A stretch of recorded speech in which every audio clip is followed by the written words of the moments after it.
दोस्तों, असम की राजनीति में भूचाल मच चुका है। एक बार फिर से भारतीय जनता पार्टी असम के अंदर से एक बड़ी खबर निकल कर आ रही है और बड़ी खबर यह है कि जिन्होंने असम के अंदर हेमंत बिश्व शर्मा को बीजेपी के अंदर शामिल करवाया, अब उस नेता को बाहर का रास्ता दिखाया जा रहा है। जी हां दोस्तों, जिस नेता ने हेमंत बिश्व शर्मा को कांग्रेस पार्टी से लेकर के भारतीय जनता पार्टी तक मदद की, किस तरीके से बड़ा नेता बनाया, आज उस नेता को असम के अंदर किनारा किया जा रहा है, अनदेखी किया जा रहा है।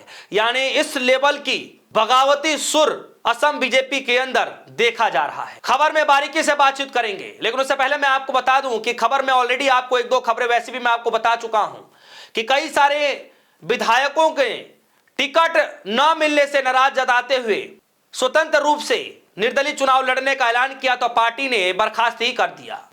कई कार्यकर्ताओं को जो है अपने प्रतिद्वंदी प्रत्याशियों को समर्थन करने में पकड़े गए तो उनको भी जो है पार्टी से निष्कासित कर दिया गया, बर्खास्त कर दिया गया। बाकायदा जो है भारतीय जनता पार्टी का वो लेटर देखा जा रहा है, कई सारे मीडिया में भी चल रहा है। लेकिन ये जो खबर आई है द प्रिंट की खबर है और खबर में लिखा है हेमंता को लाने वाला अब किनारे, पूर्व असम बीजेपी प्रमुख समेत 19 विधायक हटाए गए, वरिष्ठ नेताओं का विरोध।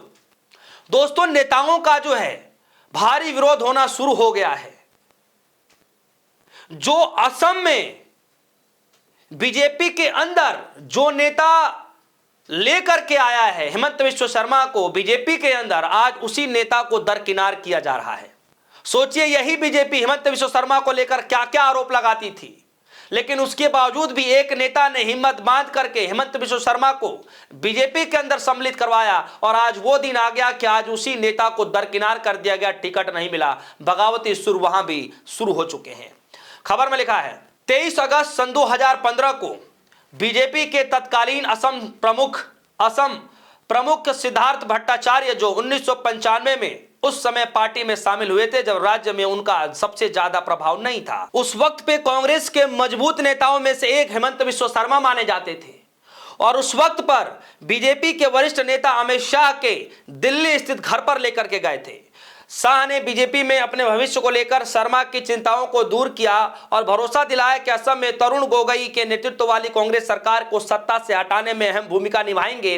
हालांकि शुरुआत में शाह ने साफ कर दिया था कि 2016 की शुरुआत में होने वाले चुनाव में हेमंत बिश्व शर्मा जो है बीजेपी का मुख्यमंत्री चेहरा नहीं होंगे। और यही बात जब बैठक हुई तो भट्टाचार्य ने पत्रकारों को यही जानकारी दी थी। खैर, आगे जरा चलते हैं।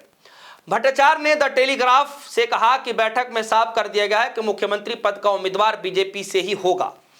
भट्टाचार्य ने उस समय भी अहम भूमिका निभाई जब एक प्रेस कॉन्फ्रेंस के कारण शर्मा का बीजेपी में शामिल होना लगभग रुक गया था। उस प्रेस कॉन्फ्रेंस में बीजेपी के प्रमुख नेताओं सर्बानंद सोनोवाल और किरण रिजिजू ने उन पर भ्रष्टाचार के आरोप लगाए थे। समझ रहे हैं आप, भारतीय जनता पार्टी के द्वारा प्रेस कॉन्फ्रेंस की जाती है और उस वक्त हेमंत बिश्व शर्मा पर भ्रष्टाचार के आरोप लगाए गए थे इसी बीजेपी के द्वारा। लेकिन उस वक्त खड़े रहे जो भट्टाचार्य जी, वो खड़े रहे और उस समय अहम भूमिका निभाते हुए उस दलदल से हेमंत बिश्व शर्मा को निकाला था।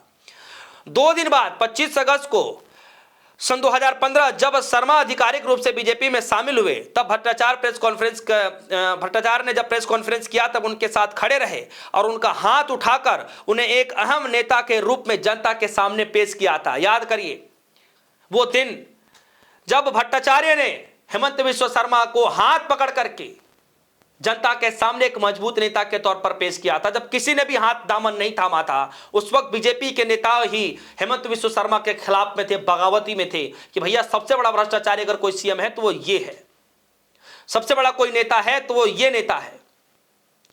करीब 1 दशक के बाद अब असम और चुनाव की ओर बढ़ रहा है और इस बार शर्मा मुख्यमंत्री हैं। भट्टाचार्य खुद को किनारे किया हुआ पा रहे हैं। 9 अप्रैल को होने वाले चुनाव के लिए 19 मार्च को तैयारी। बीजेपी के उम्मीदवार सूची से हटाए गए 19 विधायकों में से नाम भी शामिल है, यानी उनका नाम भी शामिल है, यानी भट्टाचार्य का नाम भी शामिल है।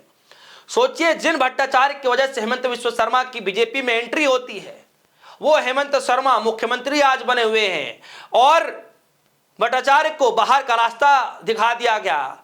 सोचिए, उस लिस्ट में भट्टाचार्य शामिल हैं जिस लिस्ट में 19 विधायकों का बाहर का रास्ता दिखा दिया गया। सोचिए, जो हेमंता को कांग्रेस से बीजेपी में लेकर के आए, उस नेता को दरकिनार किया जा रहा है और उस नेता का टिकट भी काट दिया गया। इस लेवल की बगावती असम के अंदर चल रहा है दोस्तों।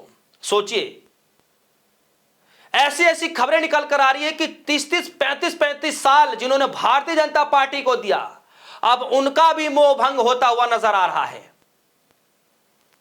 कई एक खबरों में मैं पढ़ रहा था कि कई एक वरिष्ठ नेता हैं जो भारतीय जनता पार्टी को 25-25, 30-30 साल, 35-35 साल दे चुके हैं, लेकिन इस बार के चुनाव से पहले उनका गुस्सा फूटता हुआ नजर आ रहा है और भारतीय जनता पार्टी से दामन छुड़ाते हुए नजर आ रहे हैं।